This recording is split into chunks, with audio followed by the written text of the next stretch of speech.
होता है उसमें 6 गुण अपने आप दिखाई देते हैं। ध्यान दीजिएगा, भगवान के मार्ग में चलने वाले सच्चे भक्त में ये 6 गुण दिखाई देते हैं। क्या? पहला, वो सदैव परहित में ही रत होता है, स्वसुख वांछा उसमें नहीं होती, उसका मन और इंद्रियां उसके अधीन होती हैं। जिसका मन अधीन नहीं है वो महाठग है। ये हम महापुरुषों के वचन बोल रहे हैं।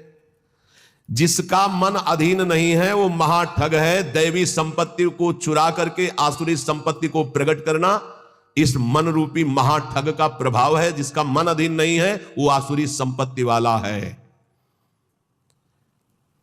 नाना प्रकार से सत भजन रूपी धन का अपहरण करवाता है मन काम क्रोध आदि से मिल करके।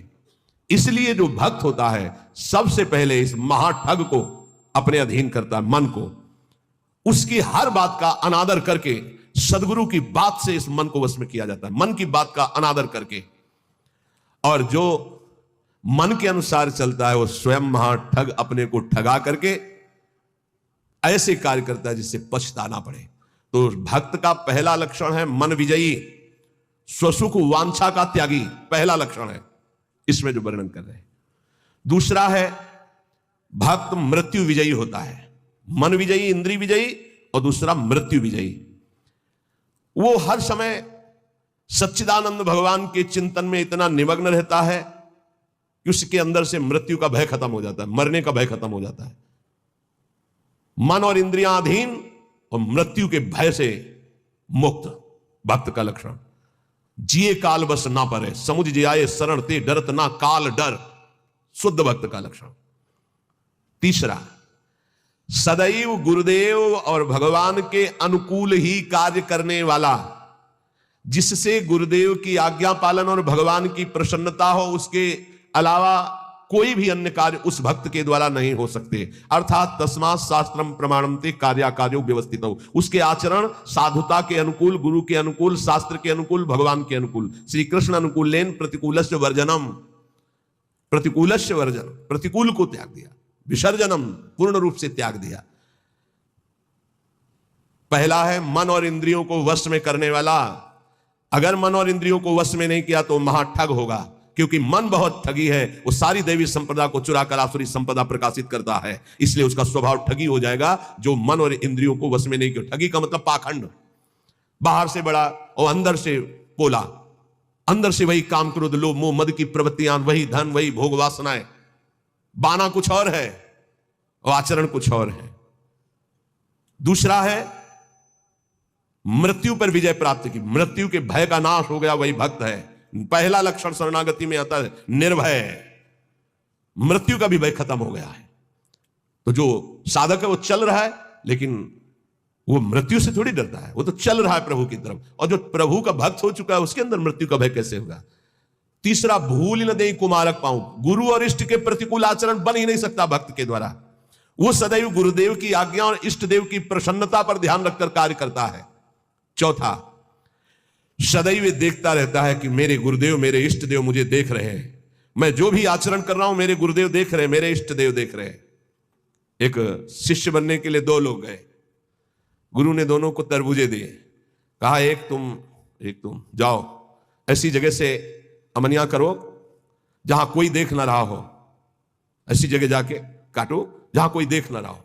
एक आए, थोड़ी देर में काट के बैठ गए, बोले उसको भी आ जाने दो। शाम तक घुमा, लौट के ऐसे ही पूरा रख दिया। जिससे अमनिया किए हुए बैठे थे उनसे पूछा कि तुम बहुत जल्दी आ गए अमनिया करके, कहां? बोले प्रभु एक ऐसे एकांत स्थल में गया, आसपास देखा कोई नहीं था, चिड़िया भी नहीं थी, वहां से काट के ले आए। अच्छा, आप क्यों नहीं शाम तक घूमते रहे? बोले प्रभु मुझे कोई ऐसा स्थान नहीं दिखाई दिया जहां आप न हो। आपने कहा था कोई न हो, तो मुझे कोई ऐसा स्थान नहीं दिखाई दिया, क्योंकि अखंड मंडलाकारम व्याप्तम येन चराचरम, आप चराचर में व्याप्त मेरे गुरुदेव हैं, मेरे गुरुदेव देख रहे हैं। इसलिए आपने कहा था कोई ना देख रहा हो, तो प्रभु हर समय आप मुझे दिखाई दे रहे थे, इसलिए मैंने कहा।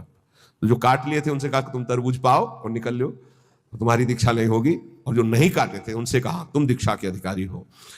ये चौथा, जो हर समय ये देख रहा है कि मेरे गुरुदेव मुझे देख रहे हैं, मेरे इष्ट देव मुझे देख रहे हैं, मैं जो भी आचरण कर रहा हूं मेरे गुरुदेव देख रहे हैं। पांचवा, ये भक्त का लक्षण। अपने परिवार से तनिक भी मोह ना होना, भगवत, चाहे गृहस्थ हो चाहे विरक्त, भगवत भाव होना, मोह ना होना। मोह गए बिनु राम पद होई न दृढ़ अनुराग।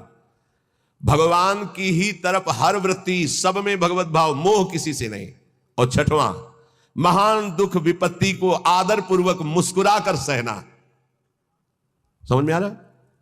ये हैं भक्त के लक्षण। महान दुख,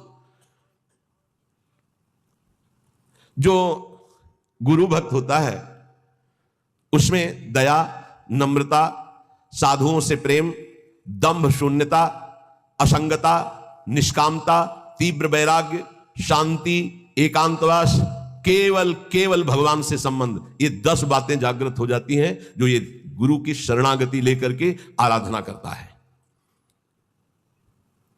सज्जन, साधुजन, भक्तजन उसे ही कहते हैं जो किसी भी माता बहन में काम भाव न देखे, जो किसी से धन लेने की चाह न करे, जो दूसरे के दुख को देखकर स्वयं दुखी हो जाए, और जो हर समय ईश्वर को अपने सामने रखता है, उसे कहते हैं साधु। उसे साधु कहते हैं, चाहे वो गृहस्थ हो चाहे विरक्त हो। फिर किसी भी स्त्री की तरफ काम भाव न करना, दूसरे के धन लेने की भावना का त्याग करना, दूसरे को दुखी देखकर स्वयं दुखी हो जाना, और हर समय ईश्वर के सानिध्य का अनुभव करना। सर्वत्र भगवान है तो यहां भी भगवान है, सबके भगवान है तो मेरे भी भगवान है, सब समय भगवान है तो इस समय भी भगवान है, सबको देख रहे हैं तो मेरे को भी देख रहे हैं। श्री भगवान का अखंड स्मरण, सब में समता का व्यवहार, संतों में विशेष भाव, नम्रता और प्राणी मात्र में भगवत भाव, ये स्वाभाविक भक्त के अंदर आने लगते हैं। जो विषयों का संग्रह, भोगों का चिंतन, दूसरे शरीरों का आकर्षण भोग वासना से, और रुपया पैसा की प्रियता, वो महामूर्ख है।